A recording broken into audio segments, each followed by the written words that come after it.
the Chiefs beat the Titans, and actually the Chiefs and the How refs beat the fast Titans, the and Chiefs beat the Titans. it was actually reported that Andy Reid brought the refs into the locker room after the game to give them game balls because apparently the NFL just said we need the Chiefs to win. So, we're going to change the rules that throwing hands at a guy's face and knocking him off is actually going to be defensive pass interference now. So that make sure the Chiefs win and I have to miserably be put into cornrows, which is just this is just a really bad couple of segments for me. So two things on that. One, it was defensive holding, not defensive pass interference that the referee called. Dumbass. Stupid. If you say it, get it right. You said And then- you're a high school coach. You don't even know what the fucking call is. There were a and lot of two, plays. And two, Dylan, what did the ref call? What can I say? Like MJ said, what did the ref call? Well, What did he call? When they have to change the rules to make sure the Chiefs. It's just like when he didn't catch it. What did the ref call? He said he didn't catch it because he didn't. Well, actually, the ref said he caught it, and the review people said he did. Yeah, he said he didn't. Yeah, so they were right. Yeah. But the Chiefs 2017, I think this is more of a incredible job that Mike Vrabel did because Malik Willis is not ready to be playing and should. There's a reason he is the backup, and the fact that it was like 91 plays to 48, and the Titans led for the majority of the game. We need to stop doubting Mike Vrabel because I think I had the Titans not making the playoffs and not winning the division. Had the Colts winning it, which Grant, you and I both did, so we're both idiots. Oh yeah, we're fools. And it goes back to the culture that he's built in Tennessee because when you look at this Tennessee team, they are all reflections of him as a player. Like they are tough, they are gonna do whatever it takes to help the team win, and they're just gonna punch you in the mouth and keep punching you until you cry for mercy. Well, and let's also not forget this, guys. Yes, Malik Willis played and he was awful, and the Titans' only offense was Derrick Henry. But this is 2 years in a row. This Titans defense has put the Chiefs in a phone booth, and they've bullied them.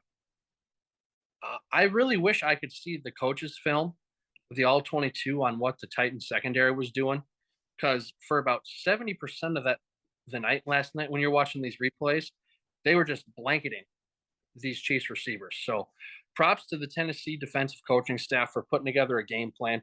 Again, without a bunch of starters on defense, because like you said, this team is a reflection of their head coach. Well, they're tough, gritty, and physical. And it shows because they had a lot of hurt bodies out there, guys. And then, this Tennessee pass rush, they didn't back down like they didn't last season. And they kind of got the Chiefs out of their own game. The Chiefs were more interested in John and talking with the Titans last night than they were trying to run and execute their offense. And it showed.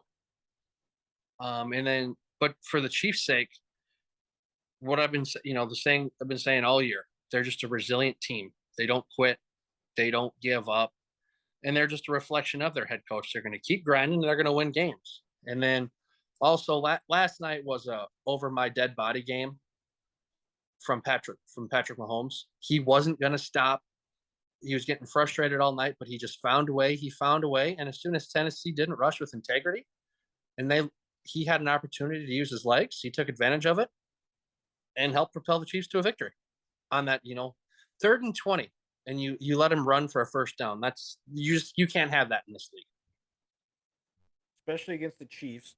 Well, and it goes to show just the because Collinsworth, I think this would have been the Chiefs' first drive of the game where they had a holding call, and Collinsworth tied. And I was thinking the same thing. I was like, I almost would decline this because I don't want to give them 2 extra plays because they're still dangerous enough to where with 2 plays they could still get it, but they held them to a field goal. But even on that 3rd down, they got it down to the 4, which which it's just how dangerous this team is. Uh, the guy they just traded for, Kadarius Toney. I mean, he was a big part of the game plan. He was really good on first and second down, and Well, then he first play, first catch of the night. yep, and oh, Baltimore just scored. Kenyon Drake with the run, but It did. I think, and you talked about it earlier with the Titans secondary. I think the biggest key is the Titans didn't have to blitz at all to where they were getting pressure with four guys and they were just dropping everybody else back into coverage. But I think in the end, I think their pass rush just got worn down because when you throw the ball 68 times like the Chiefs did, you get tired, your mind starts to shut down, you get a little bit sloppy with your technique, and that's where they would give up contain. Mahomes would run around and make some guys miss, and well, that's why he's the leading candidate for MVP of the league right now. And then also an adjustment the Chiefs they finally made for their rush defense in the second half. They took Derek Nottie out from the one technique, and they put in Kalen Saunders, big number 99, and he was clogging up that middle all night. And then in overtime, he had that big sack on second down, and he tackled Henry for only a gain of 1.5 on first down.